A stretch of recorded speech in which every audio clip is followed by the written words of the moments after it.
As the fighting between the Congolese armed forces, the FARDC, and the M23 rebels intensifies in the eastern part of Congo, fears of a regional security crisis are looming among some Congolese nationals living in Uganda.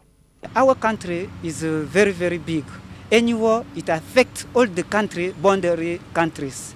And I think there are many, many countries also who are involved in that war. According to the report of the UN, Rwanda has consistently denied any involvement in backing the rebels who took a key town in the mineral-rich northern Kivu province in the eastern part of the country in the latest clashes. Rwanda cannot benefit from insecurity. Rwanda will benefit from security and stability.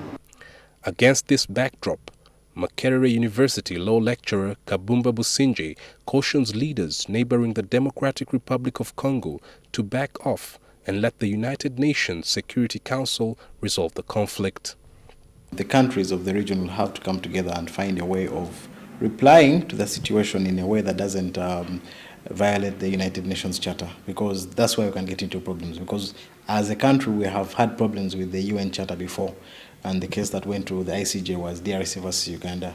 And so we have a background of extra legal responses to such challenges that hopefully this time will not be continued. The DRC, formerly known as Zaire, has been a hotbed of conflict since the late 1980s, with one of the biggest wars being fought in 1988, in which 8 African nations were drawn in.